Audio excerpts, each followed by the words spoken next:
Muy buenas tardes, jóvenes de Regulación Contable Sabatino.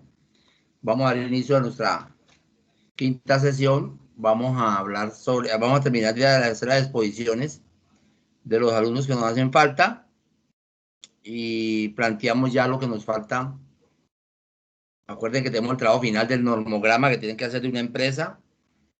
Es el trabajo final que prácticamente lo entregan el próximo 5 de junio, que terminamos el ciclo. Entonces, para dentro de 8 días tendríamos que hacer un trabajo, una exposición, ya les voy a decir ahora. Tenemos 2 exposiciones para hacer. Voy a partir el grupo en dos paralelos que vamos a hacer de la ley 145 de 1960 con la ley 143 del 90. Y la otra es el decreto 2649 con las NIF.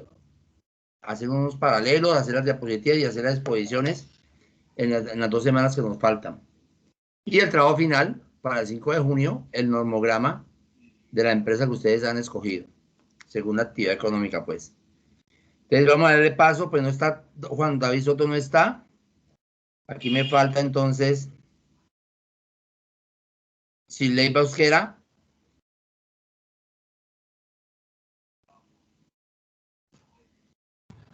Siley, ¿va a compartir? Pantalla. Dale, pues.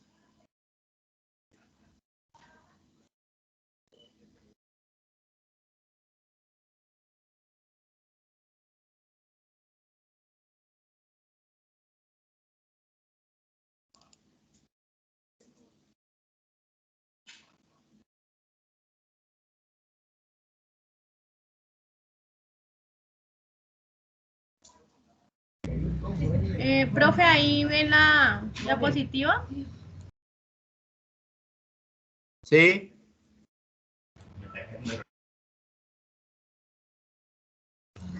Listo, profe, yo les voy a hablar acerca del decreto 2706 del 2012.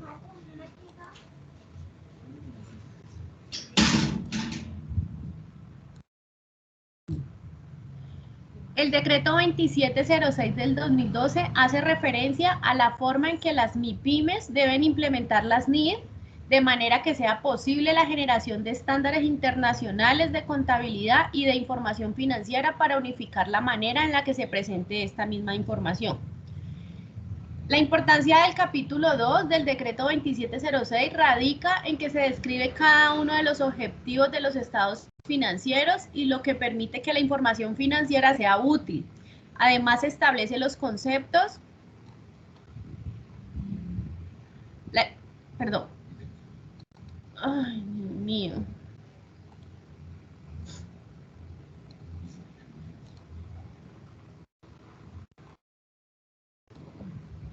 Me perdió. Qué pena. Y lo que me permite que la información financiera sea útil. Además, establece los conceptos, la información necesaria para que se presenten los estados financieros a las microempresas. Principios para la presentación de los estados financieros según el 2706.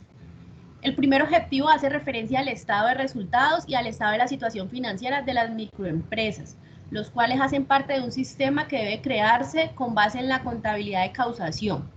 El costo histórico debe ser la base para que las empresas presenten sus estados bajo norma internacional financiera NIF. Según este decreto, si existen ocasiones en las que se presenten mediciones diferentes, debe estar reguladas por el mismo decreto y, por supuesto, debe cumplir con todos los requerimientos que exige la ley. ¿Cómo presentar estados financieros según el decreto 2706? Este decreto se encarga de especificar los requerimientos para que las microempresas cumplan las normas, las características de los estados financieros. Estas características son la presentación razonable, la uniformidad de la presentación de la información,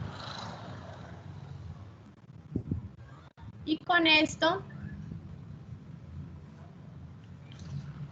hablamos qué debe contener un estado financiero de acuerdo con lo que estipula el decreto.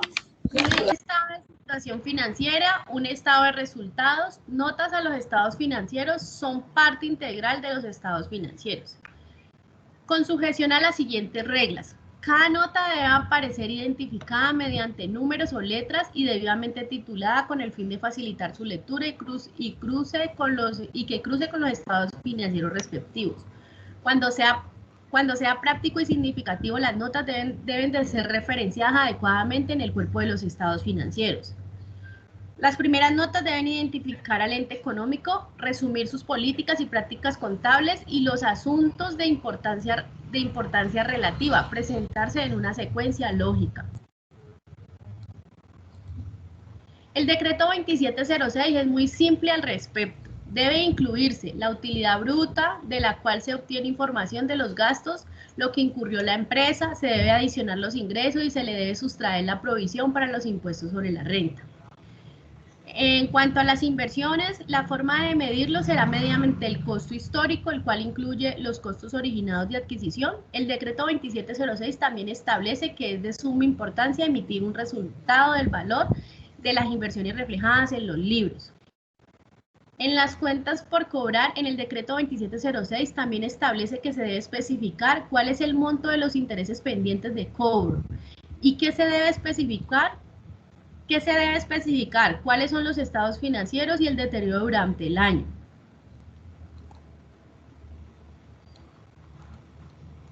El decreto 2706 y los inventarios. Dentro de este capítulo se especifica la manera en que se debe operar respecto a los inventarios, su medición, su costo de adquisición, el sistema de inventarios, el método de cálculo del costo, el deterioro del valor de los inventarios, el reconocimiento como costo, la presentación de los estados financieros, la información que debe relevarse.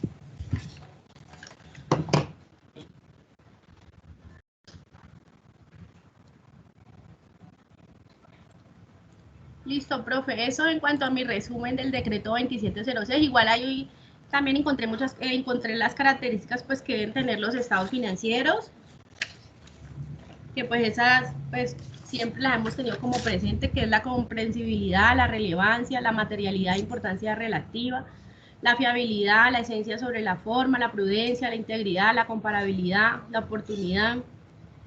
Bueno, son 22. Esto es lo que investigué acerca del decreto 2706. Muy bien la síntesis, muy bien como lo trabajó.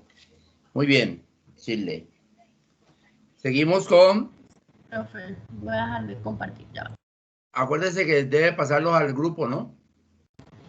Sí, señor. Ya ahorita ya los manda al grupo.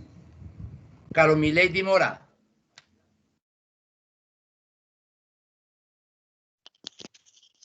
Hola, profe. ¿Me escucha? Bien pueda. Un segundito, profe, que sé que Kelly me va a hacer el favor de colaborarme para compartir pantalla. No, no es que ya tiene ese internet súper lento, que es una tortuga ninja. No, profe, espere un momentico, vamos a ver si podemos. Si no, entonces se las envío para que me haga el favor. Es como el puro cuento, ¿no? Dale, Cali, pues.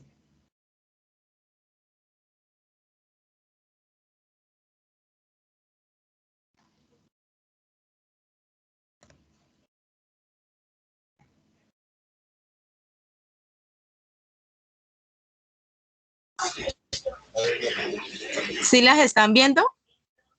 Todavía ya está cargando. Ah, está bueno. Ok. Está bueno ese internet.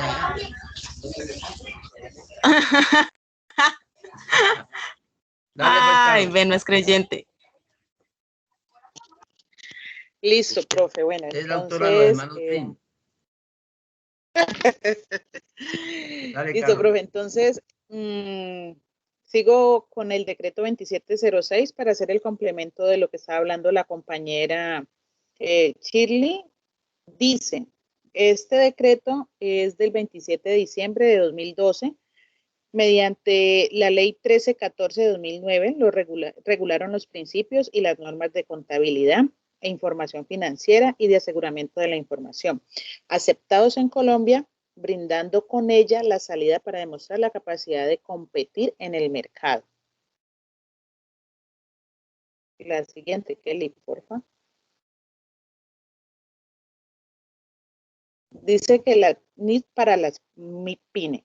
El decreto 2706 de 2012 es la forma en la que las MIPYMES deben implementar las NIF, de manera que sea posible la generación de estándares internacionales de contabilidad y de información. Presenta la información. Como decía la compañera, hay 22 características que deben tener los estados financieros. Son comprensibilidad, relevancia, materialidad o importancia relativa, fiabilidad, esencia sobre forma, prudencia, integridad, comparabilidad, oportunidad, equilibrio entre costo y beneficio, situación financiera, utilidad o pérdida, reconocimiento de activos, pasivos, ingresos y gastos, probabilidad de obtener beneficios económicos a futuro, fiabilidad de la medición, medición de activos, pasivos, ingresos y gastos, reconocimiento en los estados financieros, aquí está el deterioro y el valor recuperable, los activos, pasivos, ingresos y gastos. Luego sigue el reconocimiento, la reversión, base contable de acumulación o devengo, compensación y el último es las correcciones de errores de periodos académicos. Sigue la otra diapositiva, Kelly, por favor. Dice, las microempresas. Este decreto define las microempresas como una institución económica que no tiene más de 10 trabajadores o que sus activos no son superiores a 500 salarios mínimos mensuales vigentes. Adicionalmente, el Estatuto Tributario dispone que las microempresas deben tener menos de 4.000 VT, deben tener solo un establecimiento de comercio, bien sea una sede, un local comercial, una sola oficina o cualquier lugar en donde ejerza su actividad económica, que su único lugar de comercio no figure como franquicia, sede o establecimiento autorizado. El artículo dispone que adicionalmente en desarrollo de programas de formalización empresarial o por razones de política de desarrollo empresarial, el gobierno establecerá normas de contabilidad de información financiera para las microempresas, sean personas jurídicas o naturales, que cumplan los requisitos establecidos en los numerales del artículo 499 del Estatuto Tributario. Aquí encontramos un porcentaje de las empresas donde dice que el 95% son MIPYMES y que en Bogotá se concentra el mayor número de estas con el 96.4% de las 23.000 existentes. En conclusión, profe, del artículo 2706, se evidencian diversas problemáticas en las empresas colombianas con el proceso de implementación de las NIF para pymes. En Colombia, un alto porcentaje de empresas que son actualmente las principales fuentes de empleo en Colombia. Las MIPYMES pueden tener a nivel internacional una participación importante y una cultura exportadora con altos estándares de calidad en una economía de mercados globalizados, con buenas condiciones de competencia, uniformidad y transparencia. Es necesaria una infraestructura contable adecuada que cubra las necesidades de las empresas y les permita una mejor administración. Listo, profe. Muchas gracias. Este fue lo que encontré a título pues de parte global para que quede como más entendido. Bueno, está bien. Seguimos ahora con Evelyn Vanessa.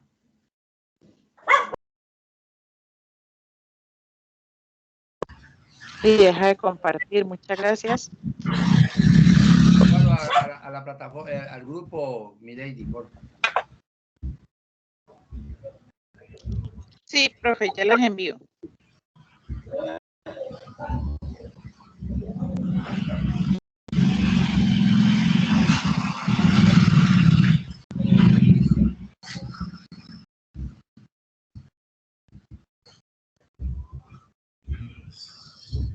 Compañera, ¿puedes dejar de compartir, porfa?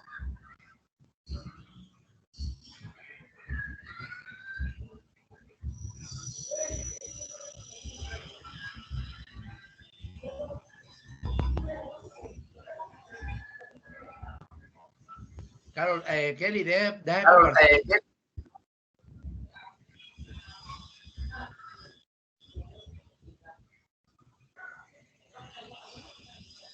Kelly.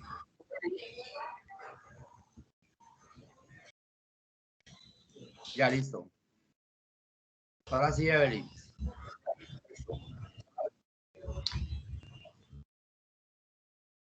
Ella partiendo igual, pero ya se ve lo que yo estoy haciendo, ¿cierto? No se pone lento ni nada, ¿cierto? Todavía no.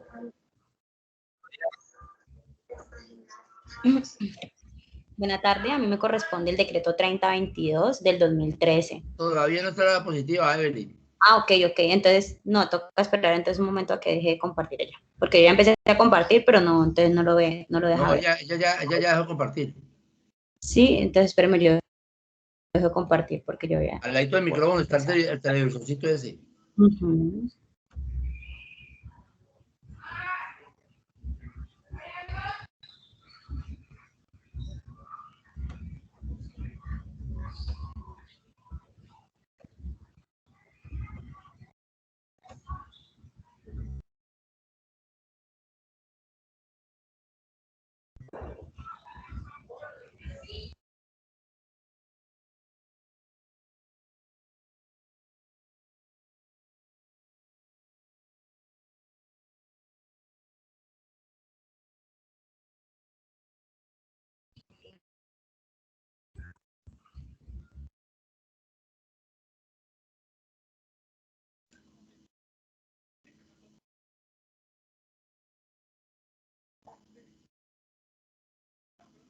Compartiste otra cosa.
Listo.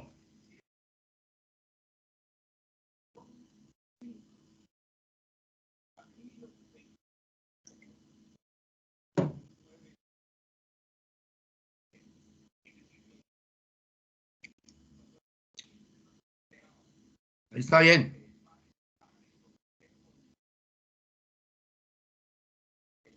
Mejor todavía.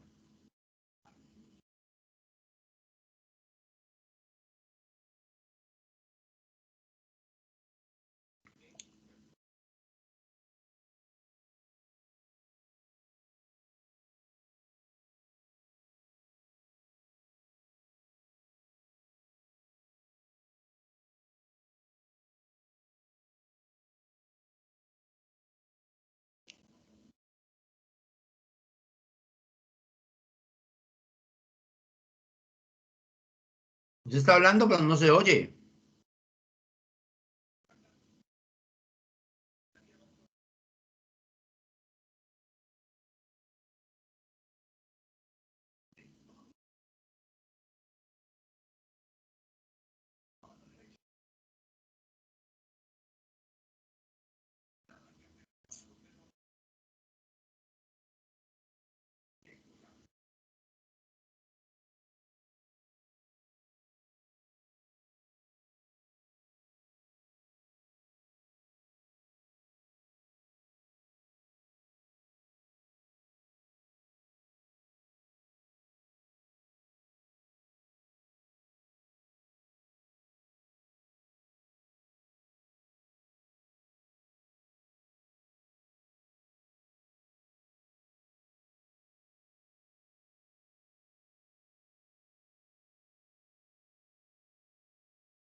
Veremos como que se salió.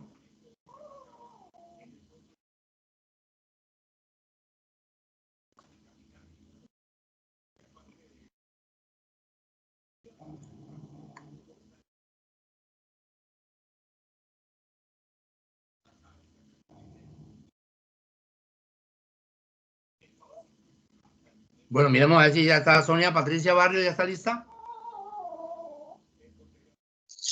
Sí, señor. Hágalo usted mientras ella arregla el problema que tiene.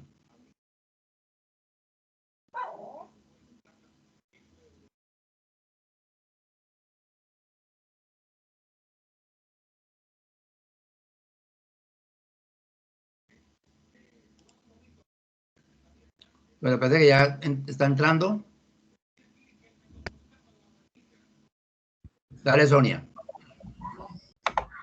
Evelyn, esperemos que usted arregle su problema para que veamos la posición de Evelyn. Dale, Evelyn. Listo. Perdón, Sonia. ¿Ya se escucha, profe? Sí, Evelyn, pero entonces Listo. esperemos que ya Sonia va a exponer, entonces ahora sigue usted. Listo, profe. Gracias. Hola, profe, ¿me escuchan?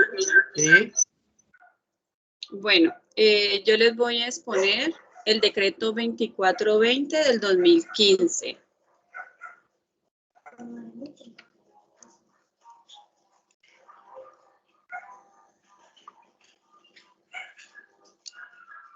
Es el único reglamentario de las normas de contabilidad y de información financiera, aseguramiento de las informaciones y otras disposiciones. Es modificado por el decreto 2496 del mismo año del 2015. El presidente de la República en ejercicio con las facultades que se le confieren en el numeral 11 del artículo 189 de la Constitución Política. Se le considera que la producción normativa ocupa un espacio central muy amplio en las políticas públicas, jugando como ficha clave para la estructura de instrumentos jurídicos, cuya estrategia es asegurar la eficiencia económica y social del sistema legal. Este decreto tiene el alcance de las NIAs, que son las normas de aseguramiento de la información. Trata de las responsabilidades que tiene el auditor al acordar los términos del encargo de auditoría y cuando proceda con los responsables de la entidad. Incluye determinar si ocurren ciertas condiciones previas a la auditoría, cuya responsabilidad corresponde a la dirección, fecha de vigor desde el 15 de diciembre del año 2015, ni aplicable a los estados financieros. En consecuencia, el DUR 2420 del 2015 compila todos los decretos reglamentarios de la Ley 1314 del 2019 relacionados con las normas de información financiera NIF, las normas internacionales de la información financiera NIF, las normas de aseguramiento de la información NIA y las normas sobre soportes comprobantes y libros de contabilidad, así como lo ilustra el dibujo que yo coloqué ahí en la diapositiva. Lo que quiere el decreto 2420 es globalizar, que todos tengamos la misma información, la misma estructura y manejemos las mismas normas. El decreto 2420 quiere enfatizar un poco entre los pasivos y patrimonio. Estos son los principios de los instrumentos financieros. Trata de contabilizar estos como parte del patrimonio emitidos para individuos u otra parte como inversor. Se aplicarán cuando se clasifiquen todos los tipos de instrumentos financieros, excepto a las participaciones en subsidiarias. Esas participaciones en subsidiarias son aquellas que se encuentran bajo el control de otras empresas que llevan por nombre matriz, como puede ser McDonald's o Apple. Y negocios conjuntos que se contabilicen los derechos y obligaciones de empleados derivados a planes de beneficios, los contratos en contraprestaciones en una combinación de negocios.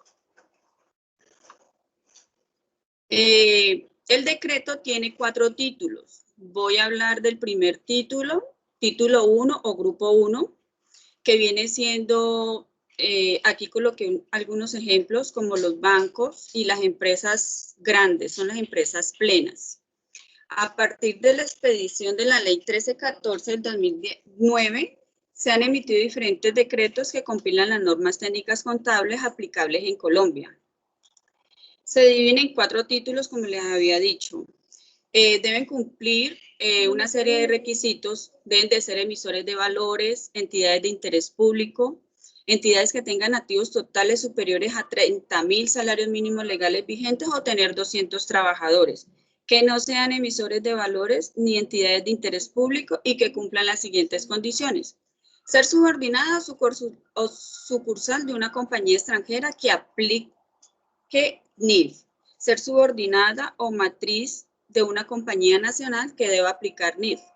Realizar importaciones, pagos al exterior o exportaciones, ingresos del exterior que representen más del 50% de las compras, como gastos y costos, del año inmediatamente anterior al ejercicio sobre el que se informa.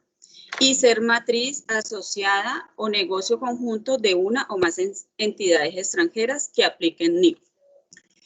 Aquí les voy a hablar del título 2 o grupo 2, que son empresas medianas o pymes.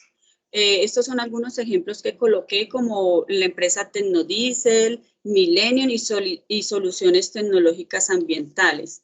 Ellas también deben de cumplir unos requisitos.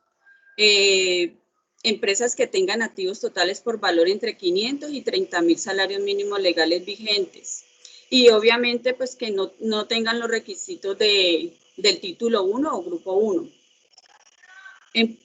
Las empresas tienen que tener activos totales por valor de 500 y 30.000 salarios mínimos legales vigentes o planta de personal entre 11 y 200 trabajadores y que no sean emisores de valores ni entidades de interés público.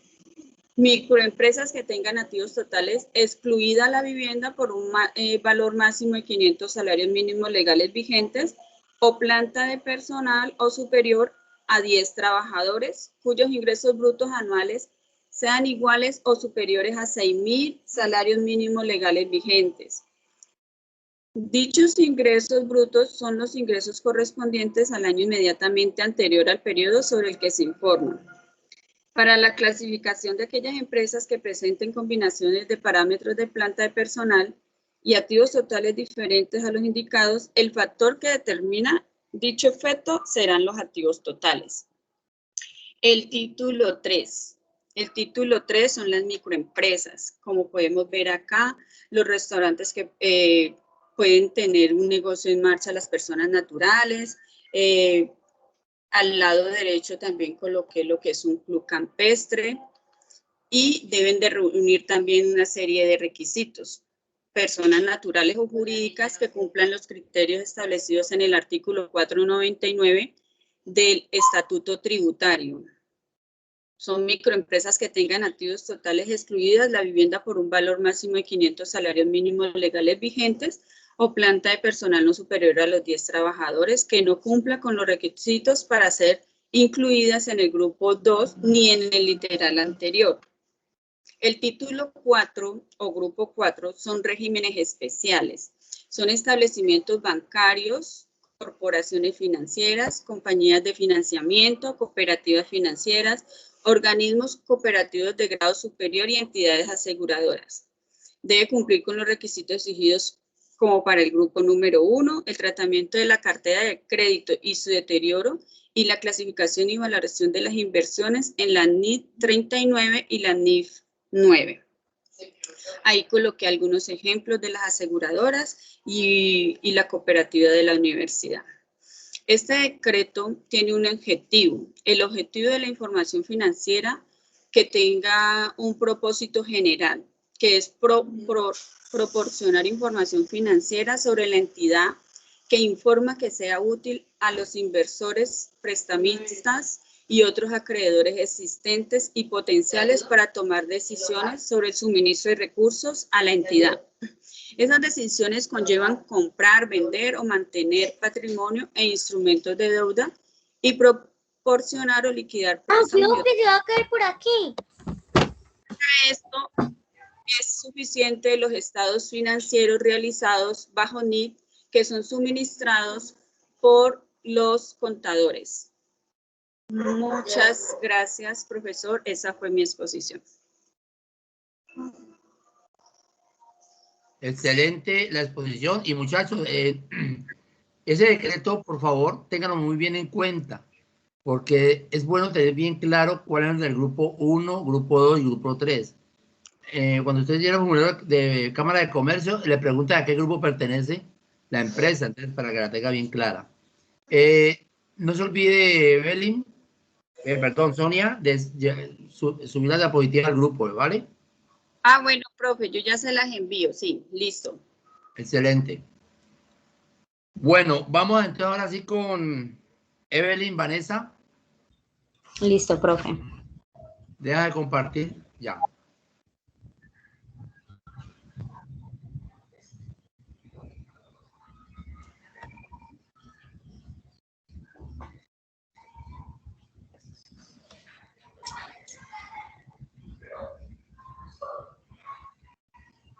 ¿Me escuchan bien? ¿Me confirman cuando ya se vea la diapositiva, porfa?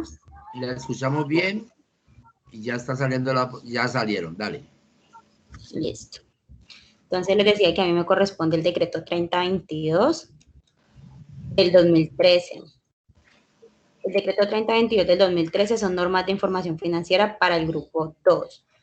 El presente decreto será aplicado a los preparadores de información financiera que conforman el grupo 2. Estas las voy a detallar a continuación. Entonces, a entidades que no cumplan con los requisitos del artículo 1 del decreto 2784 del 2012 y sus modificaciones o adiciones, ni con los requisitos del capítulo 1 del marco técnico del decreto 2706 del 2012. Los portafolios de tercer administrador por las sociedades comisionistas de bolsa de valores, los negocios fiduciarios y cualquier otro vehículo de propósito especial. Esto se ven en los anexos del decreto 2784 del 2012. Artículo 2, marco técnico normativo para los preparadores de información financiera que conforman el grupo 2. Se establece un régimen normativo para los preparadores de información financiera que conforman el grupo 2, quienes deberán aplicar el marco regulatorio dispuesto en el anexo que hace parte integral de este decreto para sus estados financieros individuales, separados, consolidados y combinados. Pues esto es lo que hemos venido hablando, también de lo que hablaba la compañera en la exposición anterior. El párrafo 1. Se considera estados financieros individuales aquellos que cumplen con los requisitos de las secciones 3 a 7 de las NIF para las pymes, normas anexas en el presente decreto y presentados por una entidad que no tienen inversiones en las cuales tengan la condición de asociada, negocio conjunto o controladora. Párrafo 2. Los preparadores de información financiera clasificados en el artículo 1 del presente decreto que se encuentran bajo la supervisión de la Superintendencia Financiera de Colombia aplicarán en el marco técnico establecido en el anexo del presente decreto, salvo en los que conciernen con la clasificación y valorización de las inversiones. Esa es la única excepción. Párrafo 3. La Superintendencia Financiera de Colombia definirá las normas técnicas especiales, interpretaciones y guías en materia de contabilidad y de información financiera, en la relación con las salvedades señaladas en el parágrafo anterior, así como el procedimiento a seguir e instrucciones que se requiera para efecto del régimen prudencial. El cronograma de aplicación en el marco técnico normativo para los preparadores de información financiera del grupo 2. Entonces, los primeros estados financieros a los que los preparadores de la información financiera que clasifiquen dentro del grupo deben tener en cuenta en el marco técnico normativo contienen el anexo del presente decreto, son aquellos que se preparan con corte al 31 de diciembre, del 2016. Esto sin perjuicio de que con posterioridad nuevos preparadores de información financiera califiquen dentro de este grupo. Para efectos de la aplicación del marco técnico normativo de información financiera, los preparadores del grupo 2 deberán observar las siguientes condiciones. Primero, el periodo de preparación obligatorio. Se refiere al tiempo durante el cual las entidades deberán realizar actividades relacionadas con el proyecto de convergencia y en el que los supervisores podrán solicitar información a los supervisados para el desarrollo del proceso. Esto es una preparación obligatoria. Tratándose de preparación obligatoria, la información solicitada debe ser suministrada para todos los efectos legales que esto aplique de acuerdo con las facultades del órgano de la inspección. La fecha de transición. Este es el inicio del ejercicio anterior en la aplicación por primera vez del nuevo marco técnico normativo de información financiera, momento a partir del cual deberá iniciarse la construcción del primer año de información financiera y de acuerdo con el nuevo marco técnico normativo que servirá como base para las presentaciones de estados financieros corporativos. Al 31 de diciembre del 2016, esta fecha será al 1 de enero del 2015. El estado de situación financiera de apertura. Es el estado en el que por primera vez se medirán, de acuerdo con el nuevo marco técnico normativo, los activos, pasivos y patrimonios de las entidades que apliquen en este decreto. Su fecha de corte es la fecha de transición en el estado de situación financiera de apertura y no será puesto en conocimiento del público ni tendrá efectos legales en dicho momento. Los últimos estados financieros conforme a los decretos 2649 y 2650 de 1993. Se refiere a los estados preparados con corte el 31 de diciembre del año inmediatamente anterior a la fecha de la aplicación. Para todos los efectos legales, esta preparación se hará con el decreto 2649 y 2650 y las normas que la modifiquen o adicionen. En el caso de la aplicación del nuevo marco técnico normativo con corte el 31 de diciembre del 2016, esta fecha será al 31 de diciembre del 2015. Ya esta sería la fecha de aplicación. ¿Qué es la fecha de aplicación? Es aquella que a partir de la cual cesará la utilización de la normatividad contable vigente al momento de expedición del presente decreto.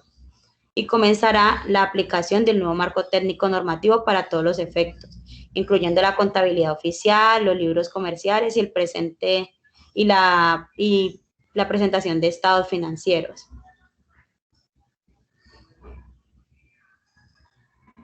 El primer periodo de la aplicación es aquel durante el cual por primera vez la contabilidad se llevará para todos los efectos de acuerdo con el nuevo marco técnico normativo. En el caso de la aplicación del nuevo marco técnico normativo, este periodo está comprometido entre el 1 de enero del 2016 y el 31 de enero del mismo año. La fecha de reporte es aquella a la que se presentaron los primeros estados financieros de acuerdo con el nuevo marco técnico normativo. En el caso de la aplicación del nuevo marco técnico normativo sería el 31 de diciembre del 2016. Los primeros estados financieros elaborados de conformidad con el nuevo marco técnico normativo contienen en el anexo el presente decreto y deberán presentarse al conte del 31 de diciembre del mismo año.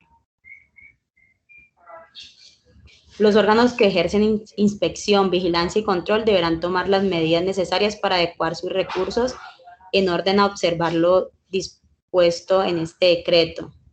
El Consejo Técnico de la Contaduría Pública resolverá las inquietudes que se formulen en el desarrollo de la adecuada aplicación dentro del marco técnico normativo de la información financiera para los preparadores de información financiera de este grupo, que es el grupo 2.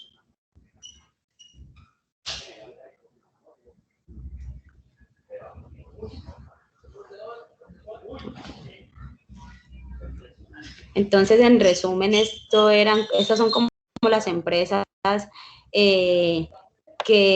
las empresas y las instancias y en los tiempos pues que se debía aplicar como tal este decreto.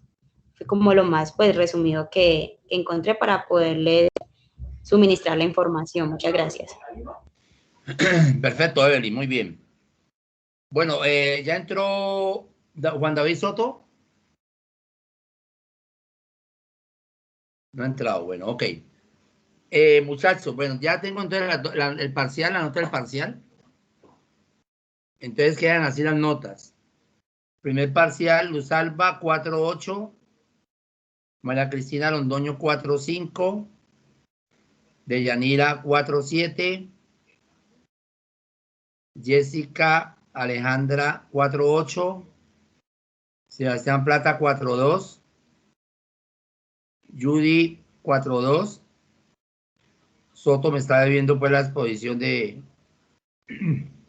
su ley o su decreto. Yanet Patricia Arboleda, 4.2.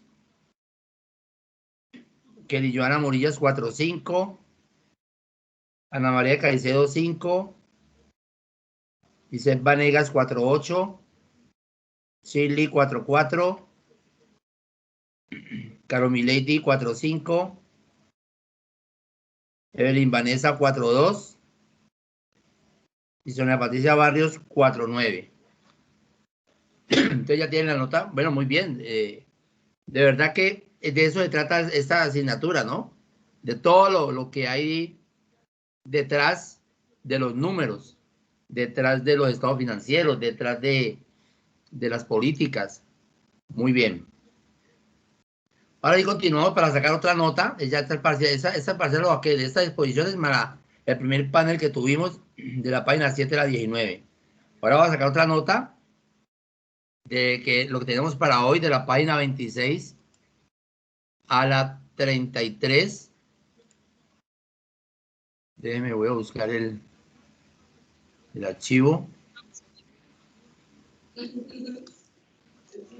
Profe, yo averigüé sobre la misión de Kedmerer. ¿Quién habla allí? Sonia. Dale, Sonia. Bueno, entonces, ¿puedo compartir pantalla, profe? Ah, claro, espérate, entonces quito la mía. Bueno, y van pidiendo la mano, entonces ya ahí sigue Jessica López. Dale, Sonia. 4-0, Lady, las humillamos. Ah, bueno, no quiero decir más.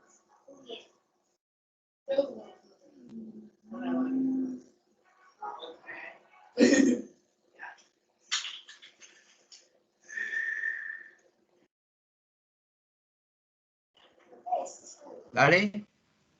Sí, profe, ya le estoy compartiendo.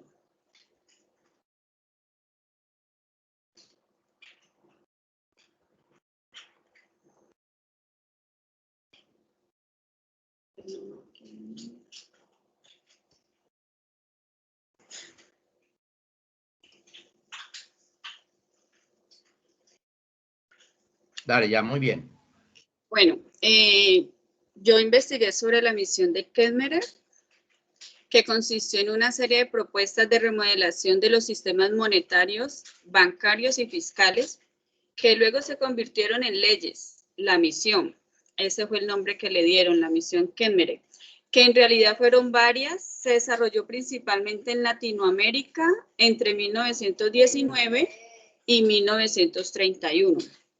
Los trabajos fueron liderados por Edwin Walter Kedmerer, economista estadounidense, profesor de economía en la Universidad de Princeton, contratado como asesor financiero y económico por los gobiernos de Bolivia, Chile, Colombia, Ecuador, Guatemala, México y Perú, con el fin de consolidar la estabilidad monetaria. Las misiones estuvieron integradas por distintos colaboradores, expertos en banca, contabilidad, organización tributaria y auditoría.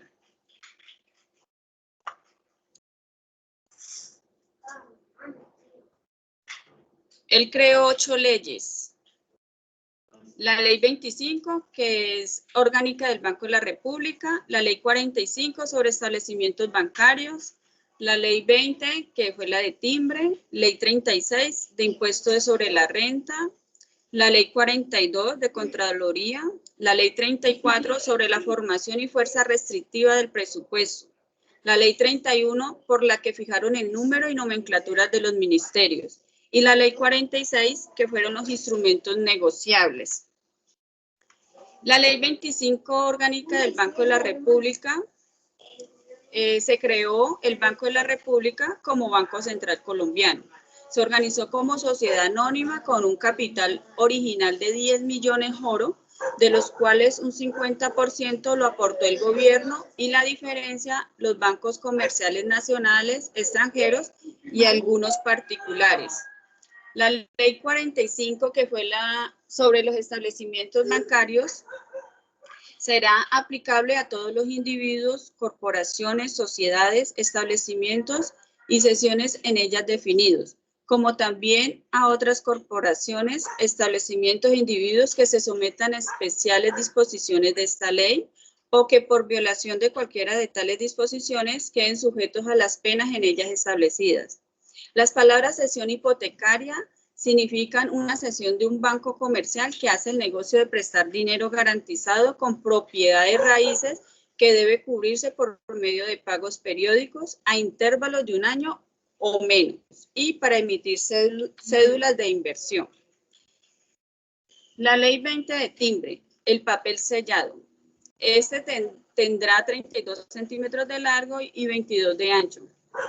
Llevará en el sello el escudo de armas de la nación y su valor de 20 centavos expresado en letras, pues en ese tiempo en que ellos lo emitieron, ¿no? Además será fabricado especialmente y de modo que en el centro aparezca marcas de agua, el escudo nacional, rodeado de la inscripción República de Colombia y contenga las marcas de agua y contraseñas necesarias para evitar falsificaciones. A hoy ese es el famoso cheque. La ley 36 de impuestos sobre la renta. Dicho recaudador estará investido de jurisdicción coactiva para hacer efectivo el pago de cualquier impuesto, derecho, honorario, pena, multa o cualquier otro pago que deba recibir de acuerdo con esta ley. Jurisdicción coactiva es la potestad jurisdiccional asignada a las entidades de derecho público del nivel central, nacional y territorial para hacer efectivas por sus medios las obligaciones legalmente causadas a favor del erario público. La ley 42 de Contraloría se remonta al ideario del profesor Walter Edwin Kemmerer, mentor de la reforma al control fiscal contenida en la ley 42 de 1923 y de quienes impulsaron la reforma de 1945 que elevó a rango constitucional la Contraloría General de la República, la de 1968 que después de muchas controversias aumentó a 4 años el periodo del Contralor, y la de 1991 que estableció que las funciones centrales de la Contraloría serían la vigilancia del uso de los recursos del erario, el establecimiento de sanciones para quienes hicieran indebido uso de ellos, la posibilidad de plantear reparos a la formulación y ejecución de las políticas públicas y la facultad de establecer sanciones a quienes incurran en conductas indebidas. La ley 34 que hablaba sobre formación y fuerza restrictiva del presupuesto. Aquí el presupuesto de rentas y gastos deberá ser presentado por el gobierno al Congreso, de acuerdo con la Constitución, en los primeros 10 días de las sesiones anuales de este. El presupuesto nacional consistirá en un cálculo de las rentas probables que se recibirán y de las sumas que deban gastarse para servicio del gobierno durante el año siguiente a la reunión ordinaria del Congreso en forma tal que aparezca el superávit o el déficit probable. Dicho presupuesto se dividirá en 2 partes, la primera de las cuales se llamará presupuesto de rentas y la segunda presupuesto de gastos. La ley 31 por la que fijaron el número de nomenclaturas de los ministerios. Habrán 8 ministerios de orden administrativo de la República, cuya nomenclatura será la siguiente. Está el Ministerio de Gobierno, el de Relaciones Exteriores, el de Hacienda y Crédito Público, el de Guerra, el de Industrias, el de Instrucción y Salubridad Públicas, el de Correos y Telégrafos, el de Obras Públicas. Y la distribución de los negocios entre los ministros corresponderá al presidente de la República. La ley 46 son los instrumentos negociables. Los principales instrumentos negociables para los efectos de esta ley son la letra de cambio, el pagaré, el cheque, los giros, las libranzas, los cupones y cualquier otro instrumento que reúna las condiciones exigidas en esta ley para ser negociable. Los demás instrumentos sobre contratos y obligaciones se regirán en cuanto al traspaso o enajenación de ellos por las disposiciones del título 25, libro 4 del Código Civil y por las pertinentes del Código de Comercio. Artículo 3. Los bonos, obligaciones o cupones de deuda emitidos por entidades públicas o privadas serán negociables de acuerdo con el contrato o con la disposición gubernamental o legislativa en que se haya fundado la emisión de ellos. Aquí coloqué, son opiniones de Kemmerer en el momento que él tuvo una reunión y tuvo que entregar pues informes. Dice Kemmerer no siempre estaba conforme con su equipo de trabajo. Respecto a los aportes hechos por sus compañeros de trabajo, en la reunión donde se analizó la exposición de motivos del Banco de la República, Kemmerer escribió en su diario: Fairchild fue un útil pero muy terco. Lynn habló mucho de cosas de las que no sabía nada, pero hizo un par de sugerencias útiles. Y Jefferson no se puede esperar que se sostenga ante las críticas porque no las entiende. Y dice que no todos trabajan tanto como Kemmerer. Pues quise colocar esa opinión que él decía, ¿no? Porque era un hombre muy exigente, un economista súper exigente y quería todo perfecto. Y coloqué aquí pues la biografía de él. Es llamado Walter Kemmerer, nació el 29 de junio de 1875 y murió el 16 de diciembre de 1945. Fue economista estadounidense, conocido como Money Doctor, literalmente doctor del dinero, o asesor económico de gobiernos de países de todo el mundo, especialmente latinoamericanos, como promotor de políticas monetarias. Esa fue mi exposición, profe. Excelente, Sonia. Y bueno, cabe anotar, no sé si por ahí lo nombraste, pues gracias a esa misión se hizo el Banco de la República, ¿no? El Banco Central. ¿Sí lo nombraste? Sí, yo lo nombré. Ahí lo Sí, tengo. profe. Profe, yo quiero por... Ok, él vino a ponerle orden a la casa. Dígame. No, profe, sí que quería aportar algo más a eso que usted estaba comentando allí, de lo que habló también la compañera. Dentro de lo de la misión de Kemmerer, bueno, él decía que una de las ventajas que se podía tener estas misiones era que los países lograran contratar un consejero extranjero. ¿Por qué? Porque así no tenía esas ambiciones políticas y por lo tanto estaba libre de los sesgos que tienen los políticos locales, ¿ya? Porque pues obviamente el control no se va a analizar desde el mismo punto, un punto neutro como de una persona extranjera como una persona local. Él decía que este viaje de esta persona era un viaje sin compromisos y bueno, sin que amarrara perjuicios internos y que esto podía dar un poquito más de confianza al economista extranjero sin quitarle el mérito al economista nacional. ¿Ya? También decía que, bueno, lo que decía el profe, que una de las propuestas que él suscrito, pues, fue el proyecto de ley sobre los establecimientos bancarios.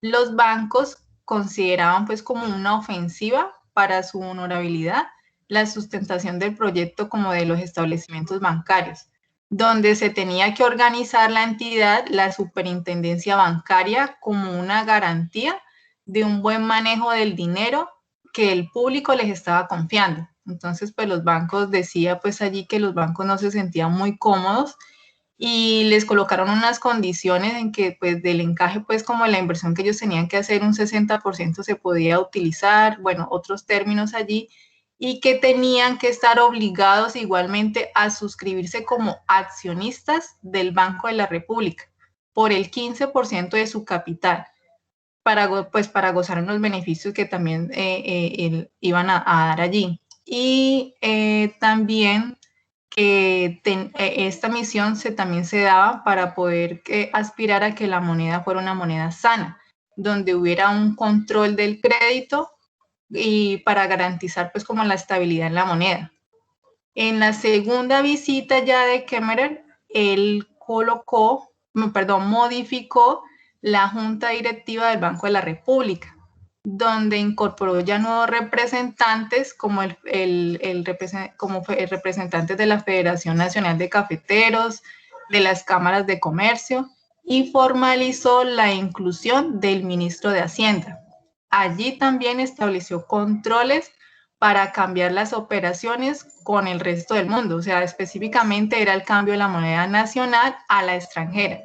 Y se determinó que todo pago al exterior debía tener la autorización del banco emisor. Entonces esto pues produjo que hubiera como una mejor regularización también en las operaciones monetarias, tanto de moneda doméstica como la de divisas. Sí, muy bien. Usted más adelante cuando vean control 1, pues se van a dar cuenta, pues, si me toca conmigo, hacemos un estudio de esa misión que o sea, lo que hicieron ahorita, ya tienen esas diapositivas para que Sonia para comparta ahorita en el grupo, y porque también se generó con eso la Contraloría General de la Nación, entes de control, de auditoría, también él originó, aparte del Banco de la República, también originó eso. ¿Qué más va a hablar? Ahora sigue Alicia Vanegas. Profe, hola, profe, pero yo tengo sobre lo de la técnica contable. De ahorita. ¿O van a seguir? Ahora, Yo Alicia, tengo algo desde ahí. mira. Sí, profe, pues junto con la visita pues de que realizaron los del Kemer, también plantaron la ley, ¿no? Ley del Banco de la República, ley sobre los establecimientos bancarios, ley del timbre, reorganizó el funcionamiento de las aduanas y estableció la recaudación de las rentas nacionales. También está la ley del impuesto sobre la renta, ley de la Contraloría, transformó la antigua Corte de Cuentas en la Contraloría General de la República, ley sobre fuerza restrictiva del presupuesto, limitó las facultades del Parlamento sobre ordenar el gasto público y dejó esta iniciativa en manos del Poder Ejecutivo. Ley que fijó el número de nomenclaturas de los ministerios y ley sobre los títulos negociables. Esto fue durante la visita que realizó en el año de 1823, que realizó Keimer a Colombia, que pues, con los que en ese entonces estaba el presidente Pedro Nel Ospina, y ya lo otro pues lo han dicho mis compañeras. Muy bien, ¿qué iba a decir Jessica? Sí, profe, no, pues ya la mayoría lo dijo las compañeras, pero igual pues aquí tengo como una conclusión para compartirla. Dice que una de las grandes reformas en la institucionalidad económica del país tuvo origen hace 95 años con la misión Kemmerer, que dio paso a la creación de la normatividad que organizó impuestos y entidades para el control fiscal. De un total de 10 recomendaciones hechas por la misión, similares a las hechas para otros países de la región, el gobierno del entonces presidente, el general Pedro Nel Ospina, acogió 8 cambios que quedaron plasmados en leyes que persisten hasta hoy. Las más importantes tuvieron que ver con lineamientos para ordenar la banca y el recaudo de algunos de los impuestos más importantes.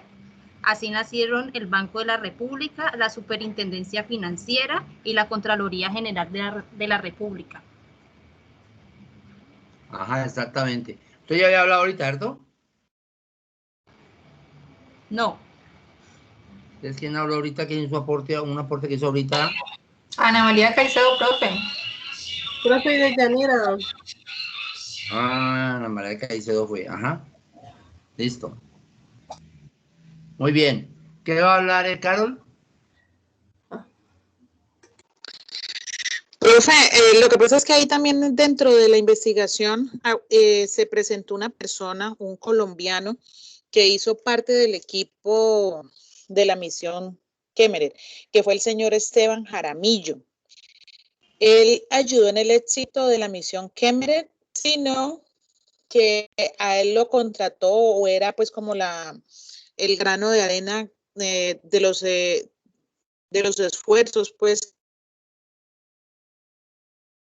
Pedro Nel Ospina, y fue el señor Esteban Jaramillo, como para agregar pues allí al aporte, profe, que él dice que nadie es profeta en su tierra, pero que él solo también había podido realizar el papel que hizo pues este señor Kemmerer, pero sin embargo hizo parte del equipo. Lo que pasa es que Kemmerer era sano lo que él decía, ¿no? Traer una persona de afuera, no acá adentro, para no, desde, ahí como hay una de ustedes, una compañera, no tener como las obligaciones o el sesgo político, entonces era mejor una persona neutral, y él por eso decía eso, de una persona de afuera que no tuviera como esos vínculos. Como cuando usted va a hacer la revisor fiscal de una empresa o auditor, usted se declara impedido si encuentra pues unos grados de consanguinidad o de afinidad, pues es mejor declararse impedido porque pues no va a tener usted como esa independencia. Jessica, baja la mano. ¿Quién más va a hablar de la misión Kemmerer? Entonces seguimos con la parte de la técnica contable que nos va a hablar Lisset Manegas. Dale, Lisset. Hola, profe, buenas tardes todos. Bueno, ¿me escuchan? Sí. No, señor. Bueno, dale. Bueno, la técnica contable, todas las operaciones de relevancia económica realizadas por una empresa en el desarrollo de su actividad deben reflejarse documentalmente con el objetivo de conocer en cada momento su situación, mostrando una imagen fiel de su patrimonio, de su situación financiera y de sus resultados. Disponer de una información útil que le facilite la toma de decisiones, que la información sea clara, ordenada y metódica. Estos son los principales objetivos que persigue la contabilidad como instrumento o herramienta utilizada para dicho registro documental. Pero para que la información que suministra la contabilidad pueda cumplir los objetivos citados, es necesario que esa información se encuentre adecuadamente estructurada y organizada, facilitando así pues la labor de la interpretación de la misma. Por tanto, se hace necesario un mecanismo o técnica que capte las modificaciones de la realidad económica con el fin de obtener una representación permanente de la misma. Esto es lo que se denomina método o técnica contable, es decir, la técnica contable consiste en el método específico que sigue y aplica la contabilidad y que, basándose en una serie de premisas o postulados, permite observar los hechos económicos que la empresa realiza, valorar esos hechos económicos, expresar en un lenguaje convenido los aspectos cuantitativos y cualitativos de dicha observación, es decir, su traducción al lenguaje contable. Procesar la información siguiendo unos criterios que permitan obtener estados de síntesis que contengan de manera ordenada datos significativos que expresen adecuada y fielmente la realidad económica de la empresa. Y el método técnica más conocido y usado en contabilidad para registrar las operaciones o reflejar las variaciones que afecta el patrimonio de la empresa es el conocido como el método de la partida doble, pues que todos ya lo conocemos. El método de la partida doble parte de la premisa de que todo hecho contable afecta como mínimo a dos cuentas. Por tanto, todo hecho contable registrado conforme a este método supone o implica una doble anotación y se basa en los siguientes principios. Todo hecho económico tiene su origen en otro hecho de igual valor, pero de naturaleza contraria. Por ejemplo, cuando se presta dinero, el que lo recibe debe y el que lo entrega tiene. Por tanto, en todo hecho contable siempre hay un deudor o deudores por el importante de la operación y un acreedor o acreedores por el mismo importe. No hay acreedor sin deudor, ni deudor son acreedor. En toda operación contable es deudor el elemento patrimonial que recibe y acreedor el que entrega. En todo hecho contable, la suma del valor adecuado a uno o varios elementos patrimoniales ha de ser igual a la suma del valor abonado a otros. Todo valor que entre en el patrimonio de la empresa debe ser igual a todo valor que salga del patrimonio de la empresa. Es decir, no hay origen sin destino, ni destino sin origen. En todo momento, la suma del debe ha de ser igual a la suma del haber. El método de la partida doble consiste en realizar en cada asiento contable un apunte doble. De un lado se refleja el destino de la operación y el otro el origen de los fondos empleados en esta operación. Con este método y respetando estos principios, conseguiremos llegar sin error a la ecuación básica de la contabilidad. Entonces dice que activo, destino de la financiación, bienes y derechos, igual pasivo, fuentes de financiación y obligaciones. Gracias. Bueno, eso se refiere, sí, a la parte de nuestro padre de la contabilidad, Luca Pacioli, cuando se inventa la partida doble, pero dice que no fue el inventor, sino Benito Cortugli. Luca Pacioli lo que hizo fue divulgarlo en su libro La Suma Aritmética y Proportionality, o sea que se ganó indulgencia con gamándula ajena, porque el que hizo todo fue Benito Cortugli, pero la divulgación la hizo Luca Pacioli. Muy bien, esa es la técnica, la forma de hacer los números, de cómo llevar las cuentas. Bueno, ahí teníamos también en el módulo unos diferentes PUC, ¿no? No solamente existe el PUC para el PUC, el decreto 2249 para los comerciantes, existe, mire, dice aquí, 19 PUC y en total hay 29 PUC. ¿Quién me habla sobre los PUC? No, pues quería, Profe. correspondiente a eso, profe, acerca del PUC, que es el Plan Único de Cuentas, digamos que es lo que logra o lo que se quiere con eso es unificar la información de manera, pues, o sea, unificar la información, digámoslo así.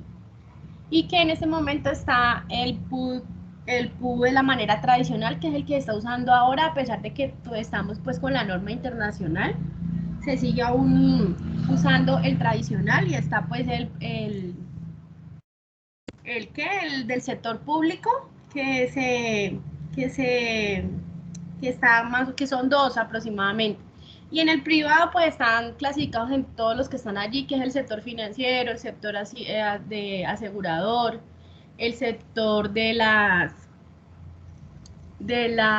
sobre todo pues el financiero, que es diferente, es que es un poquito diferente al comercial, que es el que normalmente uno usa. Correcto, o sea, mire que no existen no solamente el de los comerciantes, muchos, prácticamente en cada nicho, en cada actividad económica, en cada sector, mire que tiene su PUC, el sector asegurador tiene su plan de cuentas, el sector financiero su plan de cuentas. ¿Quién más quiere hablar?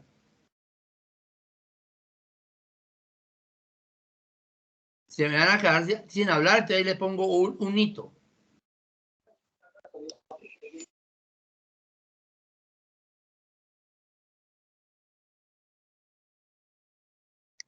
Profe, buena tarde. Buena, Luzalba. Profe, bueno, yo he investigado un poco como en general qué consistía el Plan Único de Cuentas, no centrándome como en cada uno de ellos, sino globalmente. Hágale. Bueno, el Plan Único de Cuentas es un listado en el que se presentan las cuentas necesarias con las que se registran los hechos contables. En este se ordena de manera sistemática todas las cuentas que hacen parte de un sistema contable. Con este Plan Único de Cuentas se busca que existen uniformidad en el registro de las operaciones económicas realizadas por comerciantes, buscando de esta manera lograr transparencia en la información contable y mejor claridad, contabilidad y comparabilidad. El Plan Único de Cuenta, pues los objetivos principales del Plan Único de Cuenta es contribuir al cumplimiento de los objetivos que plantea la contabilidad, plasmar la totalidad de la información referente a los objetivos, facilitar el control de todos los ingresos y egresos, proveer unos registros contables que facilitan su imputación. También, pues en el Plan Único de Cuentas está codificado de la siguiente manera. Se codifica a través de clases, que es el primer dígito, grupo, los 2 primeros dígitos, la cuenta serían los 4 primeros dígitos y las subcuentas serían los 6 primeros dígitos. Las clases que identifican el primer dígito son la clase 1 son los activos, la clase 2 son los pasivos, la clase 3 es el patrimonio, la clase 4 es el ingresos, la clase 5 los gastos, la clase 6 los costos de venta, Clase 7, costos de producción o de operación. Clase 8, cuentas de orden deudor.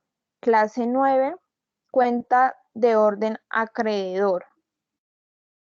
Y bueno, entonces ya lo que es el PUC, pues ya todo se encuentra virtual y simplemente a través de diferentes aplicaciones y plataformas, las personas ahora pues simplemente pueden ingresar, digamos, el primer número que es acerca pues de la clase, y en las aplicaciones móviles ya se puede encontrar cómo se puede usar la clase, los grupos y qué cuenta puede utilizar y de qué manera la puede utilizar. Sería Muy porque bien. pues... Sí, eso es una parte global. Entonces, lo interesante aquí es que no crean que el único PUC que existe es de los comerciantes. Ya, inclusive ese de los comerciantes pasaría a ser la norma internacional, la NIF. Aquí hay algo interesante, mire, PUC para clubes de fútbol con deportistas profesionales de primera A y primera B.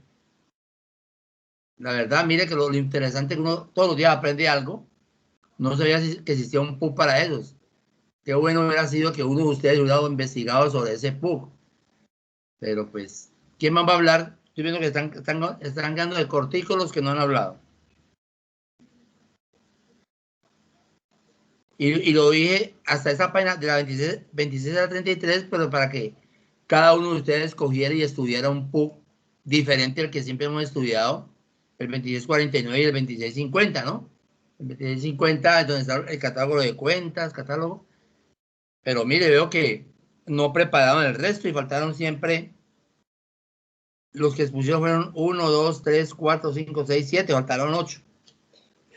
Ustedes me la deben para la primera clase. Antes de empezar los paralelos, me van a escoger un PUC de esos y lo explican cómo está estructurado y todo el cuento. ¿Listo? Porque no, ahí les queda el huequito y lo lleno con un 1. Jóvenes, para entre 8 días, 29 de marzo, según aquí el orden de lista que tengo aquí, los primeros 8 van a preparar todos, no importa que sea el mismo tema. Van a preparar, y son los primeros 8, son Luz Alba, María Cristina Londoño, María Deyanira, Jessica Alejandra López, Sebastián Plata, Judy Patricia, Juan David Soto, Janet Patricia Arboleda. Van a preparar, van a hacer la presentación y todo. Paralelo entre la ley, apunten, entre la ley 145 de 1960 con la ley 43 de 1990. Ley 145 de 1960, ¿no? Y la ley 43 de 1990.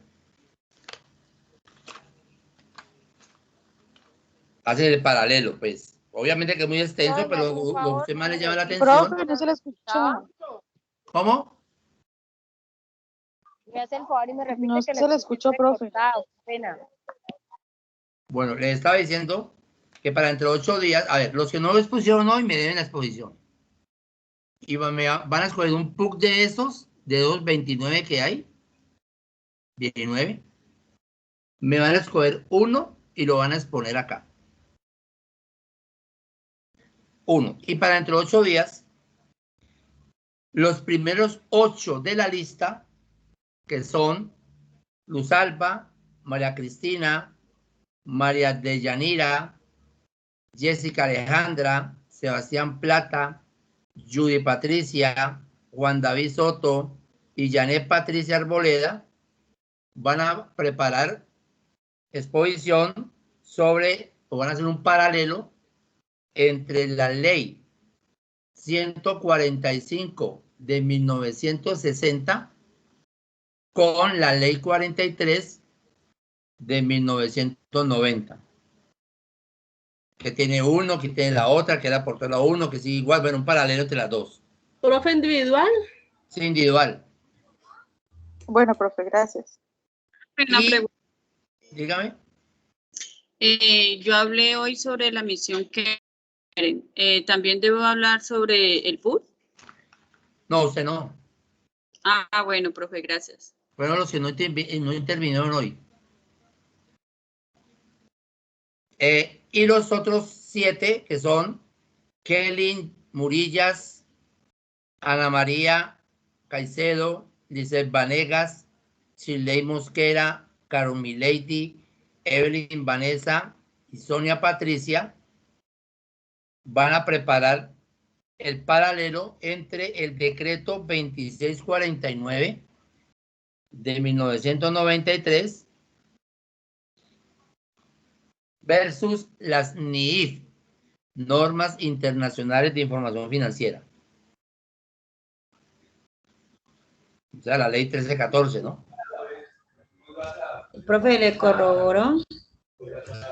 Decreto 2649 de 1993 versus las NIF. Sí, correcto. 14. Correcto. Como eso es muy extenso, pues miren lo más relevante o lo que a ustedes más les llama más la atención. Por decirlo, por darle un ejemplo, el decreto 2649 me puede decir que yo hago las depreciaciones en método de línea recta, pero que la propiedad, planta y equipo tiene una vida útil de 20 años. Y cuando me voy a la NIF, a la NIC 16, la NIC 16 me está hablando de que los edificios mínimo 45 años y más si la empresa por políticas dice no, el edificio lo va a depreciar a 80 años o a 100 años. Por lo menos eso, mirar esos paralelos, qué cambios hay, ¿no? ¿Qué decía el 2649 y qué decía ahora la NIF? A lo que usted le mide lo más relevante. Entonces, entonces, mire, para el 29 de mayo vamos a trabajar los primeros 8, o sea, la ley 145 del 60 versus ley 43 del 90. 29 de mayo, entre los 8 días. Y dentro del 15, que es el 5 de junio, trabajamos el decreto 2649 versus la NIF, los otros 7 que nombré. ¿De acuerdo? La partimos en 2. Y el 5 de junio ya deben mandar el normograma que ustedes van a hacer.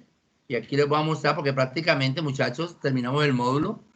Mire que aquí ya habla de la taxonomía BRL, ya se habló de ella. Metodología y aplicación de la normatividad vigente para los sectores público y privado. Y por acá ya en la página 55 del módulo, eso ya hemos hablado de esto ya hemos hablado de las resoluciones, antecedentes de la contaduría pública. Entonces, ya en la página 55 es donde viene el tema del normograma. Entonces, de ahí donde ustedes, página 55, aquí está. Construcción de normogramas. Entonces, ¿qué es el normograma? Es una herramienta que permite a las entidades públicas y privadas delimitar las normas que regulan sus actuaciones en desarrollo de su objeto misional. De acuerdo a su actividad económica, usted va a armar un normograma para que el día de mañana usted vaya a hacer asesor de una empresa, pues sepa que existe un normograma de unas leyes, de unos decretos que reglamentan dicha actividad económica. Entonces, es el trabajo final. Listo, y terminamos el módulo de 59 páginas. Entonces, listo, yo creo que ya queda más que claro el enfoque de este módulo de regulación contable, que sepamos pues de que no todo está reglamentado, no todo está al azar, y que la misión Kemmerer pues sí vino a hacer un revolcón, vino a organizar la casa, digámoslo así. ¿Preguntas?